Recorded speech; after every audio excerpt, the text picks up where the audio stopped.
Hello students and जय हिंद। Welcome you all to magnet brains, एक ऐसा प्लेटफॉर्म जहां क्लास 1 से लेके क्लास 12 तक एंड बियॉन्ड सारा क्वालिटी एजुकेशनल कंटेंट आप लोगों तक एक्सक्लूसिवली फ्री ऑफ कॉस्ट लेकर आया जाता है। मतलब ये कि यहाँ कभी ऐसा नहीं होता कि आपको किसी सब्जेक्ट के 1 या 2 चैप्टर एक्सेस करने के लिए मिले और उसके बाद आपसे ये बोला जाए कि बचा हुआ कंटेंट अगर आपने देखना है तो उसके लिए या तो आपको किसी तरीके की कोई फीस देना पड़ेगी या कोई पेड सब्सक्रिप्शन लेना पड़ेगा। ऐसा मैग्नेट ब्रेन्स पर नहीं होता। मैग्नेट ब्रेन्स प्रतिबद्ध है आप लोगों तक सारा quality educational content exclusively free of cost लेकर आने के लिए, जिसकी मदद से आप लोग ना सिर्फ अपने एग्जामिनेशन में अच्छे से अच्छा स्कोर कर सकें और बढ़िया से बढ़िया मार्क्स लेकर आ सकें, बट साथ ही साथ आप लोग सब्जेक्ट्स को लेकर एक इंटरेस्ट डेवलप कर सकें, सब्जेक्ट्स को लेकर एक कमांड कंसेप्ट को लेकर एक क्लैरिटी डेवलप कर सकें एंड इनमें फर्दर आप हायर स्टडीज़ के लिए भी जाएँ, इनमें अच्छे अच्छे करियर्स बनाएं, अच्छे अच्छे पदों पर पहुँचें और देश की तरक्की और उन्नति में आप लोग अपना एक योगदान दें, आपका अपना एक कॉन्ट्रीब्यूशन हो।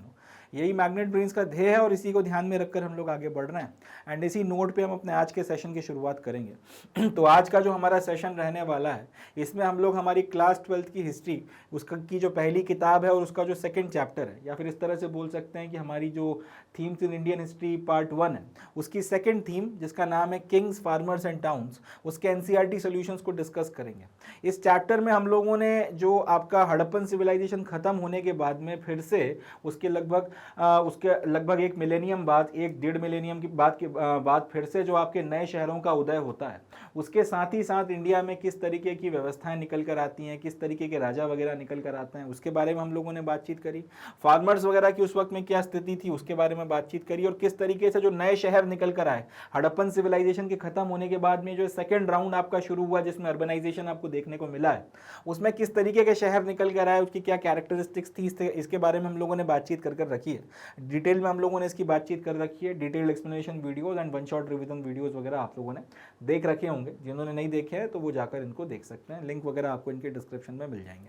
तो उसी पर्टिकुलर नॉलेज के ऊपर जो हमको इस पर्टिकुलर चैप्टर में मिला है, आपके जो ये महाजनपदों का टाइम पीरियड आया 6 सेंचुरी बिफोर कॉमन एरा से, तो किस तरीके के राजा हुए, किस तरीके के आपके किसान वगैरह थे, खेती किसानी या कृषि की क्या व्यवस्था थी और किस तरीके के शहर निकल कर आए, ये सारा का सारा जो नॉलेज हमने गेन किया है उसके ऊपर क्वेश्चन आंसर्स वगैरह जो एनसीईआरटी में दिए हैं उन्हीं को हम लोगों को डिस्कस करना है। उस नॉलेज की मदद से हमें किस तरह से सवालों का जवाब देना है वो सारी बातें हम लोग आज के सेशन में देखेंगे। तो चलें विदाउट एनी फर्दर अडू ये भी बिगिन शुरू करते हैं। पहला जो क्वेश्चन अब आपसे यहाँ पे पूछा गया है उसमें discuss the evidence of craft production in early historic cities, in what ways is this different from evidence from Harappan cities. तो अपने को यहाँ पर सवाल क्या पूछा गया है कि जो क्राफ्ट प्रोडक्शन आपका अर्ली हिस्टोरिक सिटीज में होता था उसके क्या एविडेंसेस हमको मिले हैं, पहले तो आप ये बताइए। मतलब ये कि 6 सेंचुरी बिफोर कॉमन एरा से 6 सेंचुरी बिफोर कॉमन एरा से जो भी आपके शहर वगैरह फिर से बसना शुरू हुए या फिर जो शहरों को हम लोग 6 सेंचुरी बिफोर कॉमन एरा से पढ़ते हैं, इसमें क्राफ्ट प्रोडक्शन का क्या आपके पास में सबूत है तो वो बता दो। दूसरी चीज ये कि ये जो भी एविडेंसेस मिलते हैं जिसकी मदद से क्राफ्ट प्रोडक्शन यहाँ पर होता था, ये साबित होता है, ये हड़प्पा में मिले हुए एविडेंसेस थे कि वहां पर भी क्राफ्ट प्रोडक्शन होता है, उससे किस तरीके से अलग है अब हमको ये भी बताना है, ये चीज भी हमको एक्सप्लेन करनी है। तो देख लेते हैं। सवाल का जवाब आप इस तरीके से देना शुरू करेंगे। पहला जो पार्ट है उसकी आप हेडिंग बना सकते हैं evidence of craft production in early historic cities. इस तरीके से आप एक हेडिंग बनाकर उसके बाद में इसमें ये सारे पॉइंट्स वगैरह जो हैं लिख सकते हैं कि जितना भी एक्सकवेशन किया गया है, जितना भी आपने गहरा खोदा है हिस्टोरिक टाउन्स वगैरह में, उससे आपको काफी कुछ पता चला है, मगर फिर भी बहुत बड़े लेवल पर, वाइड स्प्रेड लेवल पर जो है एक्सकवेशन यहां पर नहीं किया जा सकता। एक इंपॉर्टेंट बात है जो अपने को याद रखनी है कि जितने भी हिस्टोरिक टाउन्स हैं यहां पर आपने काफी खुदाई वगैरह करी है, काफी एक्सकवेशन किया है, मगर वो पर्याप्त नहीं है, वो सफिशिएंट नहीं है। बहुत बड़े लेवल पर आप पूरे के पूरे शहर को खोद के रख दो और उसमें और बहुत आप कई मीटर जो है गहरे गड्ढे वगैरह करो कई जगहों पर, ये पॉसिबल नहीं है। वाइड स्प्रेड और डीप एक्सकवेशन जो है इन हिस्टोरिकल सिटीज में वो पॉसिबल नहीं है। उसकी वजह यह है कि इन टाउन्स में, इन सिटीज में आज भी लोग रहते हैं, ये आज भी जो है इनहैबिटेट किए जा रहे हैं। अब काशी, वाराणसी, आपका मथुरा, बनारस, ये कितने पुराने हैं एक्चुअल में हम लोग इसके बारे में जो है कुछ तय तौर पर नहीं कह सकते एक्सकवेशंस वगैरह कर, क्योंकि यहां पर लोग आज भी रह रहे हैं। अब बहुत ज्यादा डीप एक्सकवेशन उन्हीं जगहों पर जाके आपको करना पड़ेगा जिसके बारे में कहा जाता है कि शहर का ये हिस्सा हजारों साल पुराना है। कितने हजार साल पुराना है उसके लिए आपको आपको खोदना पड़ेगा। मगर परेशानी यह है कि वो सारा का सारा इलाका आज भी इनहैबिटेटेड है, लोग अभी भी वहां पर रहते हैं, तो वहां पर खुदाई वगैरह करना एक लिमिट से ज्यादा कम से कम पॉसिबल नहीं है, और कई जगहों पर लिटरली बिल्कुल पॉसिबल नहीं है। काशी हो गया, मथुरा हो गया, वृंदावन हो गया, इन सब के बारे में एक ये इश्यूज हैं। तो बहुत वाइड स्प्रेड और बहुत डीप एक्सकवेशन जो है इन शहरों के पॉसिबल नहीं हो पाए, क्योंकि लोग यहां पे आज भी रहते हैं। इसी के कॉन्ट्रास्ट में अगर आप हड़प्पन सिविलाइजेशन की बात करेंगे, क्योंकि वहां पे लोगों ने रहना बंद कर दिया, वो शहर खंडर हो गए, लोग उनको छोड़ छोड़ के भाग गए, चले गए, तो उसके बाद में वो पूरे के पूरे शहर जो है आपको प्रिजर्व स्थिति में मिले, कोई रहता तो था नहीं वहां पर। अब इसलिए वहां पर बहुत डीप एक्सकवेशन किए गए, बहुत डिटेल में जो है वहां पे आर्कियोलॉजी का सारा काम किया गया, तो वहां पर बहुत डिटेल्ड और वाइड स्प्रेड लेवल पर एक्सकवेशंस और आर्कियोलॉजिकल आपको कह सकते हैं मनूवरिंग देखने को मिली है। उतना वाइड स्प्रेड और डीप एक्सकवेशन से आर्कियोलॉजिकल मनूवरिंग इन आपके जो हिस्टोरिकल सिटीज वगैरह हैं जो 6th सेंचुरी बीसी के आसपास से आपको देखने को मिलते हैं, वहां पर आपको समझ में नहीं आती। ये एक बात हो गई। दूसरा पॉइंट जो आप लिख सकते हैं कि हालांकि ये जो शॉर्ट कमिंग आपकी रही है कि इनका बहुत ज्यादा डिटेल में एक्सकवेशन नहीं किया जा सकता, उसके बाद भी आपको जितना थोड़ी बहुत भी लिमिटेड लेवल पर खुदाई वगैरह की गई है इन हिस्टोरिकल टाउन्स में, वहां से आपको काफी सारे आर्टिफैक्ट्स वगैरह मिले हैं, जिसकी मदद से इन शहरों के इतिहास के बारे में काफी कुछ समझ में आया है।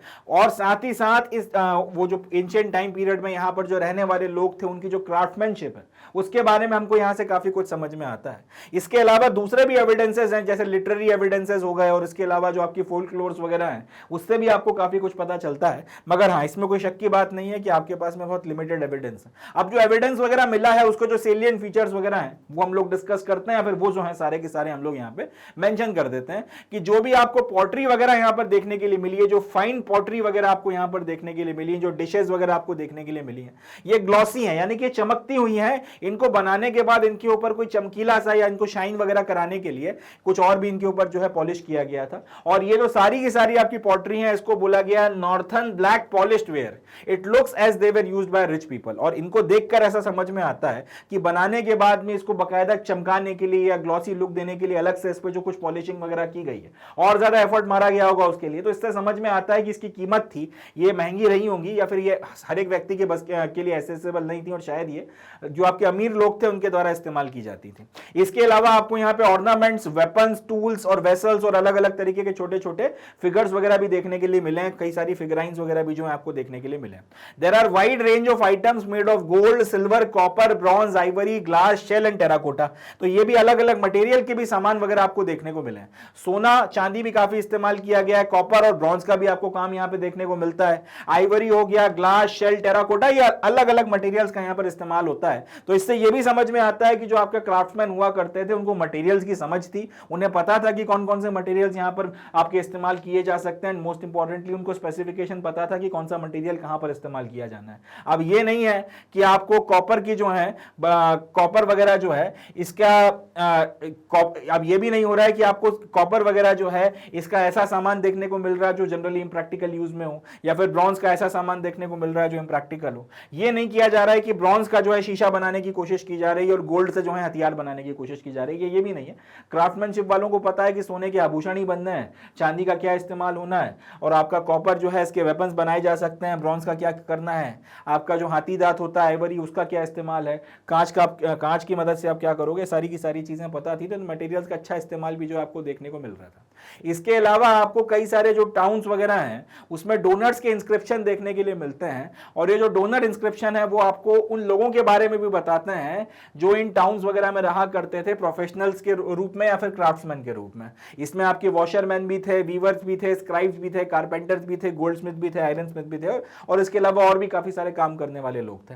अब यहां पर आपको एक बहुत इंपॉर्टेंट फीचर जो देखने को मिलता है वो यह है कि यहां पे लोहे का इस्तेमाल होता था। हड़प्पा में आपको एक बात क्लियर समझ में आती है कि यहां पर किसी भी तरीके से लोहे का इस्तेमाल होता हो, इस तरीके का कोई एविडेंस अपने को देखने को नहीं मिला, मगर इन सिटीज वगैरह में लोहे का इस्तेमाल, आयरन का इस्तेमाल काफी बड़े लेवल पर होता हुआ आपको समझ में आता है। The craftsman and artisan build their guilds too, they collectively brought raw material produced and marketed their products. एक और चीज जो अपने को यहां पे देखने को मिलती है कि इन लोगों ने अपने खुद के एसोसिएशन बना रखे थे, अपनी खुद की गिल्ड्स बना रखी थी, जिसको कई बार जिसके लिए जो शब्द इस्तेमाल किया जाता था वो था श्रेणीज। तो ये जो गिल्ड्स या फिर जो श्रेणीज इन लोगों ने बना रखी थी, क्राफ्ट्समैन ने अपनी अलग बना रखी है, आर्टिसंस ने अपनी अलग बना रखी है। जो ग्रुपिंग वगैरह है कहीं ना कहीं इसके चलते समाज कई सारे हिस्सों में बटा भी आगे जाके।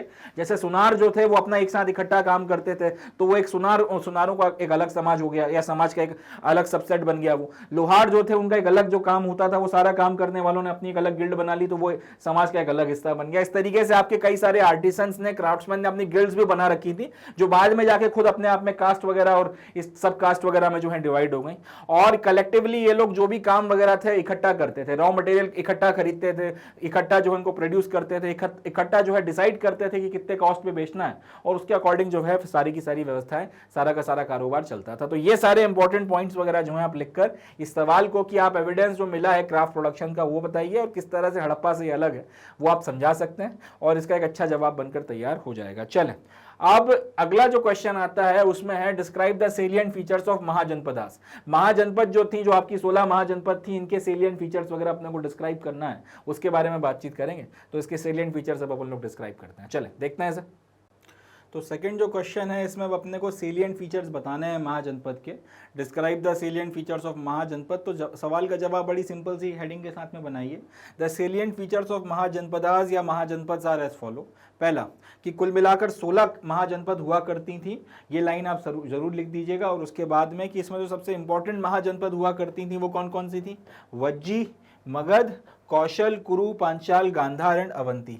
अब इसमें एक बात और लिखिएगा कि आपका 6th सेंचुरी से लेके 4th century before common era आते आते 200 सालों के बीच में इनमें से काफी सारी महाजनपद जो है आपस में एक होती चली गई, जब एक दूसरे राजा जो एक दूसरे पे हमला करते थे। और मगध जो है सबसे पावरफुल महाजनपद के तौर पर निकल कर आया है। 2 पॉइंट अपनी तरफ से आपने ऐड करना है। सबसे पहला क्या है कि भैया कुल मिलाकर 16 महाजनपद हुआ करती थी। दूसरा ये कि मगध जो है ये सबसे ज्यादा मजबूत, या आज का जो बिहार वगैरह का जो पूरा पोर्शन है, ये सबसे मजबूत किस्म की आपकी जो है महाजनपद के रूप में निकल कर आया। मगर इसके अलावा भी जो आपकी मोस्ट इंपॉर्टेंट दूसरी महाजनपद थी, वज्जी हो गया, कौशल हो गया, कुरु, पांचाल, गांधार और अवंती वगैरह। गांधार कहाँ है आज की तारीख में? आपका जो अफगानिस्तान का इलाका है वहां पर, ठीक है जी। और आपके जो अलग अलग इसी तरीके की जो महाजनपद हैं वो आपको भारत की आज के अलग अलग पोर्शंस में देखने के लिए मिलती हैं। मोस्ट ऑफ द महाजनपद जो थी इनको राजाओं के द्वारा रूल किया जाता था। ये एक इंपॉर्टेंट पॉइंट है, इसको आपने अंडरलाइन करना है कि मोस्ट ऑफ द महाजनपद, सारी की सारी नहीं मगर मैक्सिमम महाजनपदों को रूल करने का जो अधिकार था वो किसी राजा के पास में हुआ करता था। जनरली पोजीशन जो है हेरिडेटरी होती थी, यानी कि राजा से उसके बेटे को, उसके बेटे से उसके बेटे को जो है सिंहासन या फिर तख्त जो है वो ट्रांसफर हुआ करता था। हालांकि कुछ महाजनपद ऐसे भी थे जिनको गणों के नाम से या संघों के नाम से जाना जाता था, गणास या संघास, जहां पे ओलिगार्कीज चलती थी। ओलिगार्कीज का मतलब है कि कोई एक अकेला आदमी राजा के तौर पर नहीं बैठता था, यहां पर एक पूरा ग्रुप बैठता था जो सबके सब जो है राजा या राजन कहलाते थे, और ये सब लोग कलेक्टिवली फैसले वगैरह लिया करते थे। कई सारे व्यक्ति जो है कलेक्टिवली आपके राजा कहलाते थे, कलेक्टिवली ये लोग कोई भी फैसला लिया करते थे। तो एक जगह यह है कि एक व्यक्ति बैठा हुआ है राजा कहला रहा है, और एक जगह उसका जनरली महाजनपदों में व्यवस्था चलती थी। खास तौर पर हिमालय की फुटहिल्स में जो आपको महाजनपदें देखने के लिए मिलती हैं उनमें ओलिगार्की की व्यवस्था देखने को मिलती थी। इनको गण या फिर संघ कहा जाता था, गणास या संघास इंग्लिश में लिखा जा रहा है। गणों में या संघों में यह होता था ओलिगार्की की व्यवस्था चलती थी, एक से ज्यादा लोग या कलेक्टिवली कई सारे लोगों का ग्रुप जो है वो रूल किया करता था। कुछ केसेस ऐसे भी थे जैसे कि आपके वज्जी संघ की बात कर ली जाए तो राजा जो है probably control resources such as land collectively. यहां आप जैसे वज्जी संघ हो गया और इसी तरीके के कुछ और संघ भी हुआ करते थे जहां पे जो ओलिगार्कीज थी ये पूरी की पूरी जमीन को कलेक्टिवली कंट्रोल किया करते थे, और उसके साथ में फिर क्या करना है क्या नहीं करना उस लैंड के साथ में उसके ऊपर फैसला भी जो है कलेक्टिवली लिया जाता था। हर एक महाजनपद की अपनी एक कैपिटल सिटी भी हुआ करती थी, और इसके आसपास जनरली आपको फोर्टिफिकेशन या फिर किलेबंदी देखने के लिए मिलती थी। ये किलेबंदी या फोर्टिफिकेशन इसलिए रखना जरूरी था क्योंकि एक दूसरे पे हमला होता रहता था, तो कई बार फिर अगर आपका फोर्टिफिकेशन है तो शहर को सुरक्षित रखा जा सकता था और अच्छे से जो है अटैक किया जा सकता था आपका जो हमला करने वाला है उसके ऊपर, और शहर को बढ़िया तरह से डिफेंड किया जा सकता था।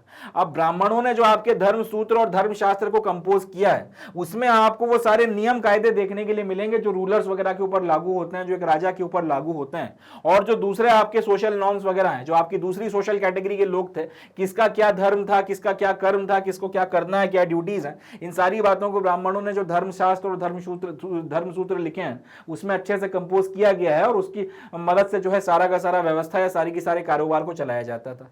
रूलर्स जनरली एक्सपेक्टेड ये रहता था कि क्षत्रिय होंगे, यानी कि जनरली ये माना जाता था कि अगर आप क्षत्रिय हो तभी आप राजा बनोगे, या अगर आप राजा बने हो तो आपका क्षत्रिय होना जरूरी है। मगर हर बात ये बात लागू होती हो ऐसा भी नहीं था। आपको कई बार ऐसे केसेस देखने को मिले हैं कि जो दूसरे आपके जो कास्ट या वर्णों के लोग थे, कास्ट तो खैर गलत वर्ड हो जाएगा, दूसरे जो वर्णों के लोग थे वो भी जो है राजा बने हैं। जैसे कि अगर हम लोग मौर्यों की बात कर लें तो उनको लेकर कई बार जो है कंफ्यूजन है या कन्फ्लिक्ट की स्थिति है। कई लोग उनको क्षत्रिय मानते हैं, कई लोग मगर उनको लो ओरिजिन का भी मानते हैं। इसके बाद में आप जो मौर्यों को हटाकर उसके बाद में जो शुंग डायनेस्टी आई वो ब्राह्मण थे, उसके बाद में जो कनव डायनेस्टी आई वो ब्राह्मण थे। तो मजे की बात ये जो निकल कर आती है कि धर्म सूत्रों में, धर्मशास्त्रों में लिखा जरूर गया है कि क्षत्रिय जो है वो आपका राजा बनेगा, मगर हकीकत यह है कि हर बार ये बात लागू नहीं होती थी। जिसमें दम था, जिसमें ताकत थी, जिसके मसल्स में दम था, बाहुबल था, जिसको लगता था कि वो कर सकता है रूल, जिसके पास सपोर्ट था, तो अल्टीमेटली वो सारे नियम कायदों को, धर्म शास्त्रों को, धर्म सूत्रों को ताक पर रख देता था और राज करता था। ना सिर्फ राज करता था, बड़े बड़े अंपायर्स बनाए गए, बड़े बड़े आपके जो है अंपायर्स को गवर्न किया गया। इसका सबसे बढ़िया एग्जांपल अगर आप देखना चाहें तो शाकाज जो है वो मिल जाते हैं आपको। इसी तरीके से जो कुषाण हो गए वो हो गए, ये तो आपके 4 वर्णों की व्यवस्था से ही बाहर के लोग थे, सेंट्रल एशिया वगैरह से कहीं से उठकर आए थे।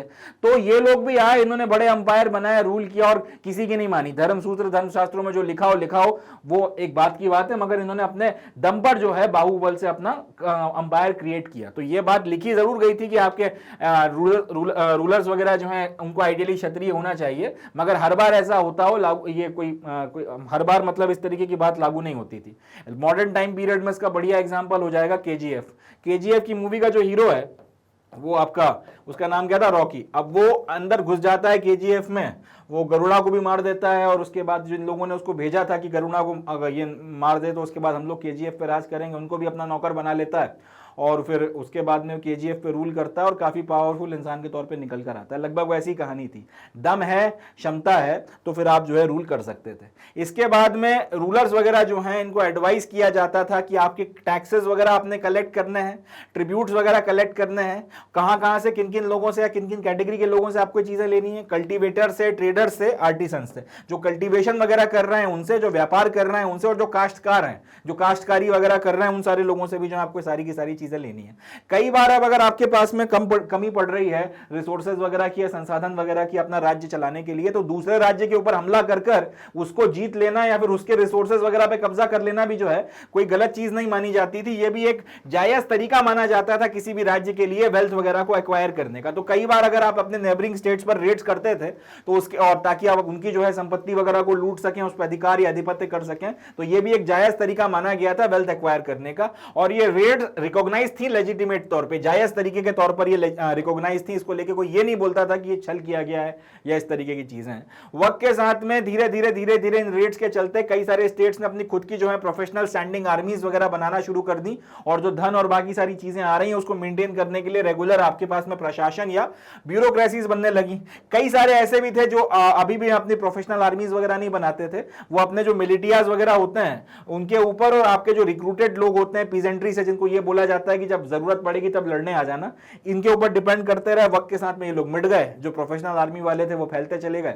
मगध सबसे बढ़िया एग्जांपल है, और एक बहुत पावरफुल महाजनपद के रूप में वो निकल कर आया, जिसको अल्टीमेटली फिर मौर्यन अंपायर के रूप में बनाया गया, और वहां से अखंड भारत की जो है नींव पड़ना शुरू हुई। एक बड़ा मजबूत सशक्त अंपायर जो है वहां से फिर आपको देखने को मिलता है। तो ये जो है महाजनपदों के कुछ आपकी मेजर कैरेक्टरिस्टिक्स हैं, जिसके बारे में आपको जो है आपने पॉइंट्स वगैरह अंडरलाइन कर हाईलाइट कर लिखना है। अगला जो आता है क्वेश्चन, उसमें पूछा गया how do historians reconstruct the lives of ordinary people. अब अपने को यह बताना है कि हिस्टोरियंस जो हैं, ऑर्डिनरी जो लोग हैं, उनकी लाइफ्स को फिर कैसे रिकंस्ट्रक्ट करते हैं। अब इसके बारे में हम लोग बातचीत करेंगे, चले देखते हैं सर। तो इस सवाल का जो जवाब है इसकी आप एक हेडिंग बनाएं और उसके साथ में शुरुआत करें कि हिस्टोरियंस जो हैं ऑर्डिनरी लोगों की जो लाइफ थी एंशिएंट टाइम पीरियड में, उसको रिकंस्ट्रक्ट करने के लिए इन सारे तरीकों का इस्तेमाल करते हैं। और उसके बाद में फिर आप लिखना शुरू करें that historians reconstructed the lives of ordinary people by using और बाय एम्प्लॉइंग और बाय डिप्लॉइंग फॉलोइंग मेथड्स। पहला, ordinary people could not leave behind any historical evidence about their life, hence the historians use a variety of sources to reconstruct their lives, reconstruct the lives of common people during ancient times. मतलब ये कि उस वक्त के जो आपके ordinary लोग थे, जो जन सामान्य लोग थे, उन लोगों ने अपने खुद के तो कोई रिटर्न रिकॉर्ड्स वगैरह छोड़े नहीं है कि वो अपनी ज़िंदगी किस तरह से जीते थे। उनका अपना खुद का एक रिकॉर्ड आपको मिल जाए जिसमें वो खुद बता रहे हो कि हम ये करते थे, वो करते थे, सारी चीज़ें। तो आपके जो ऑर्डिनरी लोग थे उन्होंने अपनी तरफ से कोई हिस्टोरिकल एविडेंस अपनी ज़िंदगी के बारे में पीछे छोड़ा नहीं। अब क्या करें? तो उसका तरीका फिर ये निकाला गया है कि हिस्टोरियंस उसके चलते अब उनके द्वारा जो इस्तेमाल की जाने वाली कई सारी चीज़ें थी और उनसे रिलेटेड जो कई सारे आपको सोर्सेज मिले हैं, उनकी मदद से जो है इन लोगों की जिंदगी को रिकंस्ट्रक्ट करने की कोशिश करते हैं। एंशिएंट टाइम पीरियड में जो कॉमन लोग हुआ करते थे उनकी जिंदगी को उसकी मदद से जो है रिकंस्ट्रक्ट किया जाता है। अब इसमें जो इंपॉर्टेंट सोर्सेज वगैरह हैं उस पर बात करेंगे।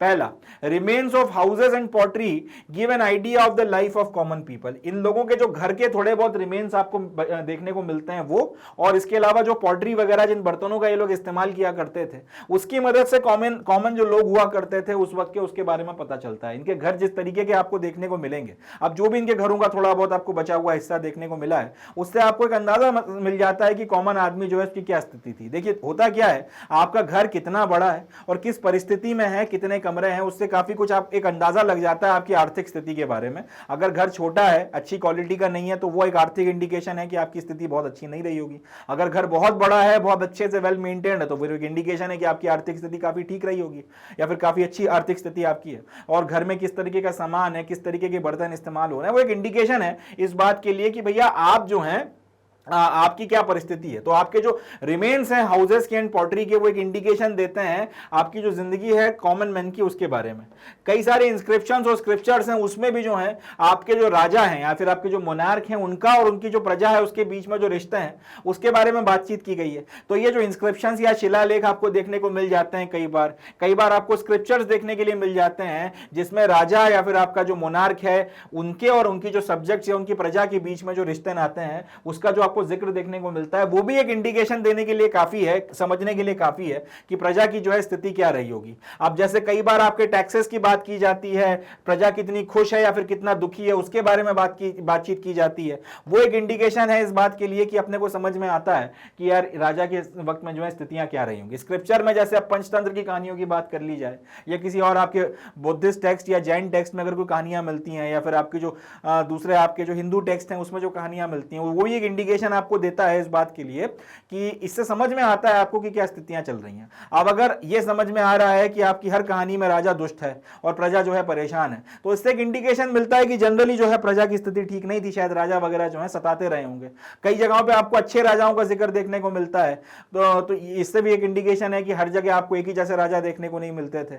कई जगहों पे आपको कुछ और कहानी देखने को मिलती है, कई जगहों पे कुछ और कहानी देखने को मिलती है। तो वो भी जो है अब उसमें इन कहानियों में जो कॉमन एलिमेंट बार बार निकल कर आ रहा है, मतलब वो उस वक्त की सोशल रियलिटी के आसपास की बात रही होगी, तो इसलिए उसका इतना बार बार जिक्र हो रहा है। तो यहां से भी आपको एक अंदाजा जो है लग जाता है। इसके अलावा जो चेंजिंग टूल्स थे क्राफ्ट्समैन के और फार्मर्स के, वो उनकी बदलती हुई जिंदगी के बारे में बताते हैं। जिस तरीके के आपके टूल्स वगैरह इस्तेमाल होते थे, जैसे जैसे आपका वक्त बढ़ता चला गया उसमें जो बदलाव आ रहा है और उनकी वॉल्यूम आपको जो देखने को मिल रही है वो, इसी तरीके से फार्मर्स के जो तरीके थे फार्मिंग के उसमें जो बदलाव आपको देखने को मिल रहा है, जो भी एविडेंसेस वगैरह उसकी मदद से, वो इनकी बदलती हुई लाइफस्टाइल के बारे में और इससे इनकी बदलती हुई जिंदगी के बारे में काफी कुछ बताता है। काफी सारे इंडिकेशंस हमको इससे देखने को मिलते हैं। हिस्टोरियंस जो है कई बार आपकी फोल्कलोर जो होती हैं, दंत कथाओं के ऊपर भी डिपेंड करते हैं, लोगों की जो जिंदगी रही होगी उसके बारे में उसको एक तरीके से रिकंस्ट्रक्ट करने में। हालांकि ये बहुत ज्यादा रिलायबल सोर्स नहीं है क्योंकि इसमें कई लोग कई पीढ़ियों तक इन चीजों को सुनाते आए हैं, तो इसमें अपनी अपनी चीजें भी जो है लोग जोड़ते जाते हैं,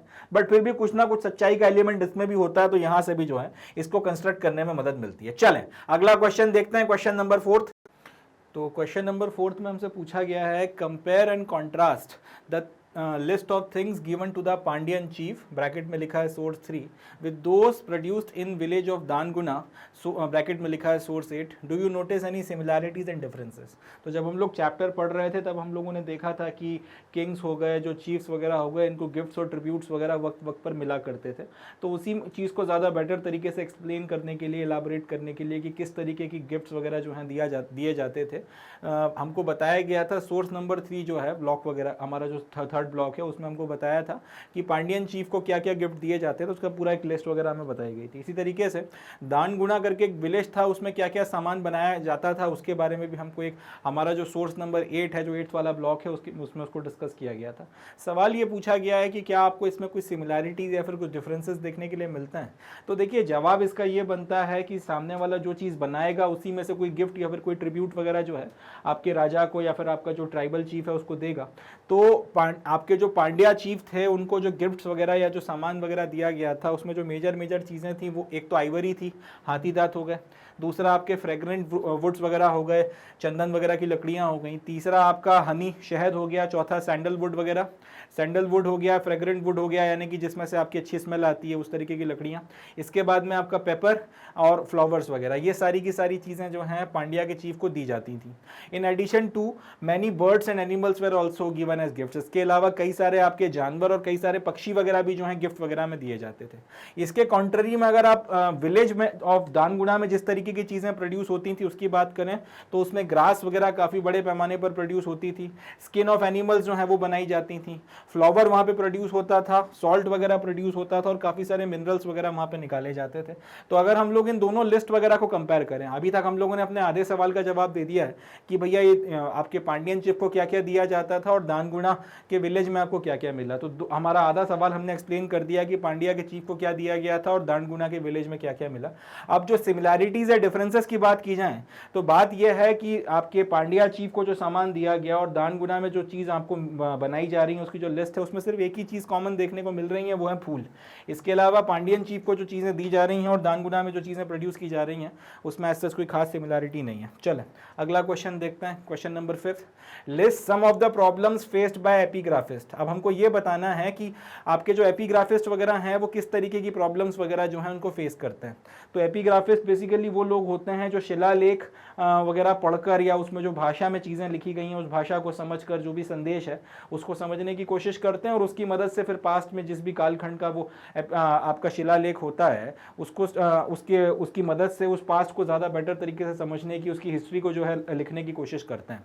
अब हमसे यहाँ पे सवाल ये पूछा गया है कि आप जो मेजर प्रॉब्लम्स आपके एपिग्राफिस्ट के द्वारा फेस की जा रही थी उन मेजर प्रॉब्लम की जो है लिस्ट आप हमें बताइए, या फिर आपके जो एपिग्राफिस्ट जनरली कोई शिलालेख मिलने पर जब उसको स्टडी करने की कोशिश करते हैं तब किस तरीके की प्रॉब्लम्स वगैरह उनको फेस करना पड़ती हैं, आप वो एक्सप्लेन करिए। तो इस सवाल का जवाब आप इस तरह से लिखेंगे कि एपिग्राफिस्ट जो मेजर प्रॉब्लम्स फेस करते हैं they are as follows. Points में फिर हम लोग इसका जवाब देंगे।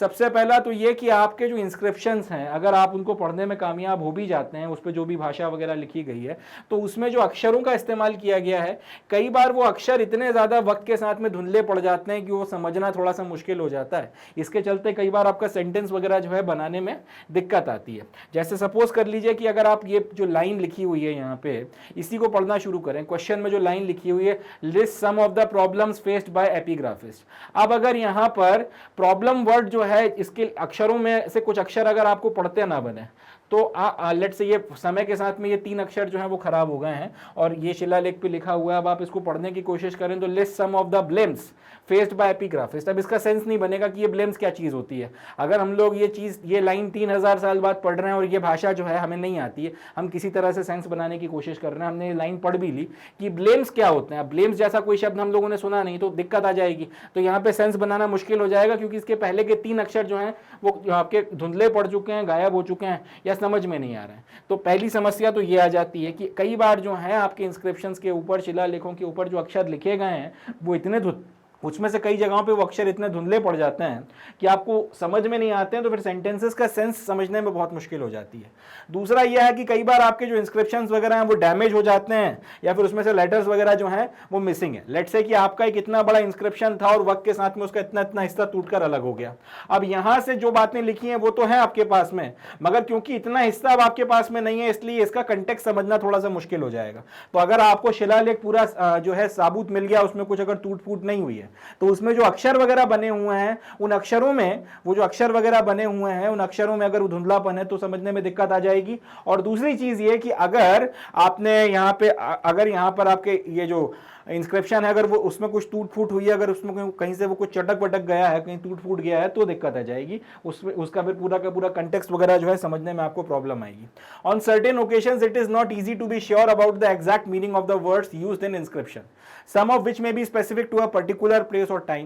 That is why scholars are constantly debating and discussing alternative ways of reading inscriptions. अब कई बार ये भी होता है कि कई सारे ओकेशंस में आपको जो शिलालेख मिला है उसमें जो बात लिखी गई है अगर वो आपने पढ़ भी ली, उसका मतलब भी जो है आपको समझ में आ गया, तो एग्जैक्टली वही बात जो आपने समझी है क्या वही बात वहां पे लिखी गई थी या किसी और भाव के साथ में उस बात को लिखा गया था, इस बात को समझ, इस बारे में जो है हम लोग कई बार श्योर नहीं हो पाते। एग्जाम्पल के लिए अगर एक सिंपल से शब्द का हम लोग इस्तेमाल करते हैं, पागल हो क्या, अब ये 3 शब्द हैं, इसको आप किस सेंस में इस्तेमाल करोगे उसके बेसिस पर जो है बात चेंज हो जाती है। अगर किसी से आप प्यार में जो है कोई बात अगर उसने आपको कही है छेड़ने के लिए और आप मजाक में कह रहे हो कि पागल हो गया, इसका एक अलग सेंस बनता है। गुस्से में अगर आप किसी से ये बात बोल रहे हैं यार तुम पागल हो क्या, तुम ऐसा काम कर रहे हो, तो यहां पर यही शब्दों का जो है एकदम अलग मतलब या फिर एक अलग सेंस बन रहा है, इसको एक अलग सेंस में इस्तेमाल किया गया।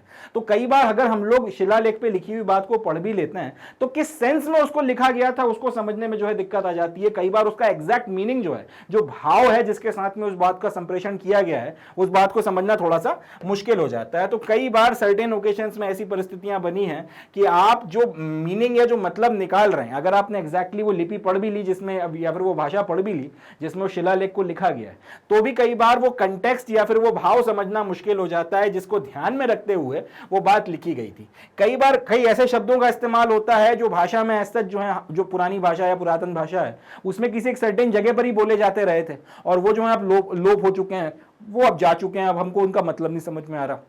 भाषा ओवरऑल जो बोली जाती थी वो समझ ली। लेट से प्राकृत की बात कर लेते हैं, प्राकृत जा चुकी भाषा है, मगर लेट से उड़ीसा के इलाके में एक जगह पे खास तरीके की प्राकृत बोली जाती थी या खास तरीके के शब्दों के इस्तेमाल किए जाते थे, वो सिर्फ उतने इलाके में मिलते थे। अब वो भाषा भी खत्म हो गई, वो शब्द भी खत्म हो गए, मगर वहां पे एक शिलालेख मिलता है जिसमें उस वक्त में उस पर्टिकुलर इलाके के सर्टेन शब्दों का इस्तेमाल किया गया है। प्राकृत भाषा के शब्द मगर सिर्फ उतने इलाके में बोले जाते हैं। अब हमें स्पेसिफिक अलग अलग जगह में प्राकृत में क्या वेरिएशंस आते थे वो तो पता नहीं है। तो कई सारे अगर एक सर्टेन इलाके में कन्फाइंड क्षेत्र में एक ही भाषा में कुछ खास शब्दों का इस्तेमाल किया जाता था, अगर वो फंस गए तो वो नहीं समझ में आएंगे। कई बार अगर हमें शब्दों का इस्तेमाल जो है, कई बार अलग अलग शब्दों का अलग अलग तरीके से इस्तेमाल किया जाता है, एक अलग जगह पे उसका एक अलग एक सेंस बनता है, किसी दूसरे क्षेत्र में अगर बोला जाएगा तो उसका एक अलग सेंस बनता है।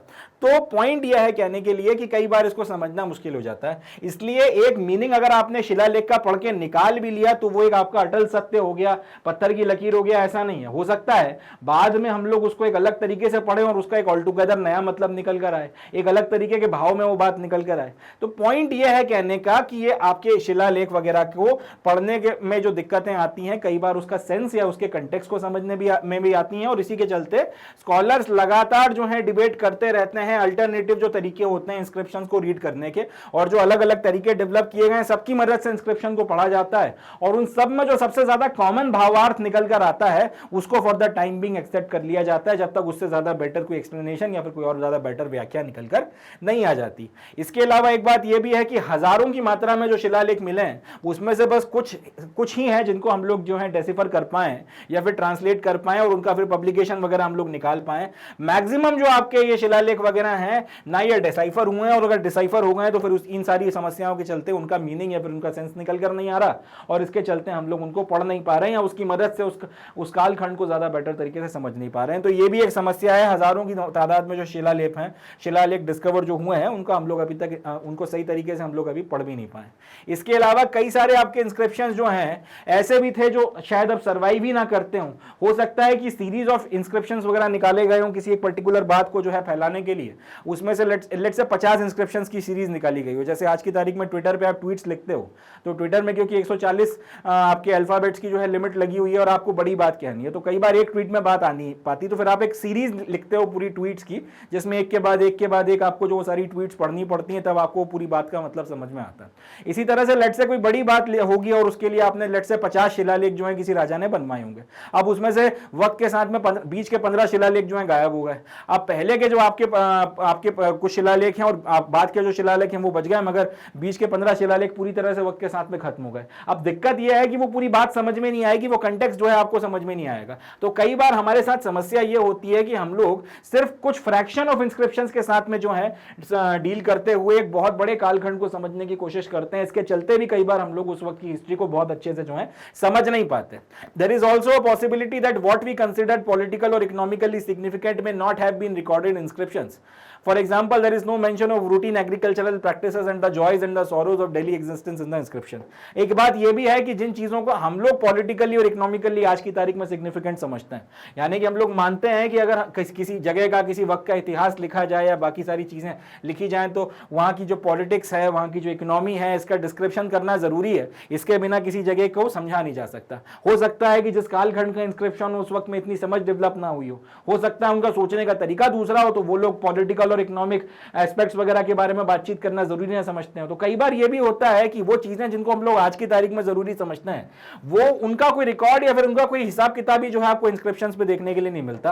आपकी जो एग्रीकल्चरल प्रैक्टिसेस हैं, जिस पर आज हिंदुस्तान पूरा डिपेंड करता है, एग्रीकल्चरल प्रैक्टिसेस वगैरह के बारे में आपको शिलालेखों में कम से कम फिलहाल तक जो है कुछ खास देखने को नहीं मिला, कोई डिस्क्रिप्शन देखने को नहीं मिला। जिंदगी में जो आपकी समस्याएं, जो दुख और बाकी तकलीफें नॉर्मल लोगों की जिंदगियों में आती हैं, उसके बारे में ज्यादा कुछ देखने को नहीं मिला। राजा से जुड़ी हुई बातें, उसके जो राज आदेश हैं और इस तरीके की बातें, वही सारी चीजें देखने को मिलती हैं। तो कहीं ना कहीं पूरी तरीके से इन सब चीजों को समझने में मुश्किलात आती हैं और इसी के चलते ये सारी जो है समस्याएं आपके सामने एपिग्राफ्स को पढ़ते वक्त एपिग्राफिस्ट के सामने खड़ी हो जाती हैं। इस तरह से अपने को इसका जवाब देकर तैयार करना है। अगला जो क्वेश्चन बनता है, क्वेश्चन नंबर 6, इसमें पूछा गया है, तो 6th वाले क्वेश्चन में हमसे पूछा गया है, discuss the main features of Mauryan administration, which of these elements are evident in the Ashokan inscription that you have studied. अब हमको क्या पूछा गया है कि आप सबसे 2 सवाल हैं इसमें, ध्यान से सुनिएगा। पहली चीज तो आप जो मौर्यन एडमिनिस्ट्रेशन है, इस मौर्यन एडमिनिस्ट्रेशन के जो मेन फीचर्स हैं आप वो चीज़ एक्सप्लेन कर दो कि मौर्यन अपना जिस तरीके से अपना प्रशासन वगैरह चलाया करते थे मौर्य, उसके क्या क्या मेन एलिमेंट्स निकल कर आते हैं, क्या मेन फीचर निकल कर आते हैं, आप वो चीज़ एक्सप्लेन कर दो। जब वो हो जाए उसके बाद में आप ये बताओ which of these elements are evident in Ashokan inscription that you have studied. अब ये जो एलिमेंट्स हैं आपका मौर्यों का जो प्रशासन चलाने का पूरा तरीका था, इसमें से वो कौन कौन से एलिमेंट्स हैं जो सम्राट अशोक के इंस्क्रिप्शन में अपने को देखने के लिए मिलते हैं, जिनके बारे में हमने चैप्टर 2 में बात करी है। तो सवाल का जवाब हम लोग इस तरह से देंगे, पहले हिस्से को हम लोग देखते हैं, पहले हिस्से को करते हैं। The main features of Mauryan administration are as follows. मौर्यों का जो एडमिनिस्ट्रेशन चलता था उसके मेन फीचर्स कुछ इस तरह से हैं। सबसे पहला कि 5 पॉलिटिकल सेंटर हुआ करते थे आपके पूरे अंपायर में, यानी कि 5 जगहों से जो है पूरा अपने अंपायर का राजकाज या शासन प्रशासन चलाया जाता था। सबसे पहले तो आपका जो कैपिटल हुआ करता था पाटलिपुत्र, आज का जो प्रेजेंट डे पटना के आसपास का इलाका है, वो हो गया। इसके अलावा आपकी जो अलग अलग प्रांत हुआ करती थी, उन प्रांतों के आपके प्रोविंशियल सेंटर हुआ करते थे, तक्षशिला में, उज्जैनी में, तोशाली में और सुवर्णगिरी में। तो ये जो है आपके अलग अलग सुवर्णगिरी में या फिर आपका तोशाली में, उज्जैनी में, तक्षशिला में, पाटलिपुत्र में, ये जो आपके मेन इंपॉर्टेंट सेंटर्स हुआ करते थे, यहां से जो है आप पूरा शासन प्रशासन वगैरह चलाया करते थे। The communication system existed along both land and riverine routes. It was very vital for the existence of the empire. अब एक से दूसरी जगह अगर आपको जाना है, एक से दूसरी जगह अगर आपको समाचार पहुंचाना है, एक से दूसरी जगह अगर कोई खबर पहुंचानी है, तो उसके लिए जो कम्युनिकेशन सिस्टम वगैरह था वो 2 तरीकों से काम करता था। एक तो आप नदियों का जो रास्ता है उसके रास्ते भी जो है आपका कम्युनिकेशन वगैरह किया करते थे, या एक से दूसरी जगह समाचार या बाकी सारी चीजें वगैरह अगर पहुंचानी होती तो पहुंचाया करते थे। दूसरा ये कि आपका जो लैंड रूट है, यानी कि जो जमीनी रास्ता है, उसके अनुसार भी जो है आप इसको करवाया करते थे, उसके अनुसार भी जो है ये चलता था। जमीन के रास्ते भी जो है आप किसी तक अगर कोई बात पहुंचानी है, कोई कम्युनिकेशन वगैरह करना है, तो वो आप किया करते थे। अब अंपायर के एग्जिस्टेंस के लिए बड़ी वाइटल बहुत इंपॉर्टेंट चीज हुआ करती थी कि कम्युनिकेशन जो है वो अच्छे से अच्छा बना रहे, बाकी जितनी भी जगहें हैं उनके बीच में सूचना का आदान प्रदान जो है आपका अनइंटरप्टेड चलता रहे, तो किसी तरीके की कोई अगर समस्या आए, कोई अगर परेशानी खड़ी हो, तो उसके लिए कोई एक्शन वगैरह लिया जा सके। तो पूरा जो मौर्यन अंपायर था उसका एग्जिस्टेंस जो है इसी बात के ऊपर डिपेंड करता था कि आपका जो कम्युनिकेशन है वो कितना अच्छे से हो रहा है, या अगर आपका जो कम्युनिकेशन वगैरह है वो कितना सही तरीके से चल रहा है। as the journeys from the center to the provinces could have taken a long time, there was proper arrangement for provisions as well as protection for the travelers. अब ये भी एक बात है कि पटना से अगर आप उज्जैन जाना शुरू करो या पाटलिपुत्र से उज्जैन चलो, उज्जैन या पाटलिपुत्र से कहीं से आप तक्षशिला के लिए जाओ, तो बहुत लंबा डिस्टेंस आपने ट्रैवल करना है। और आज के जैसी स्थिति तो है नहीं कि आपने फ्लाइट ले ली तो कुछ घंटों में पहुंच जाओगे और अगर ट्रेन ले ली तो 1 या 2 दिन में पहुंच जाओगे, ऐसा तो है नहीं।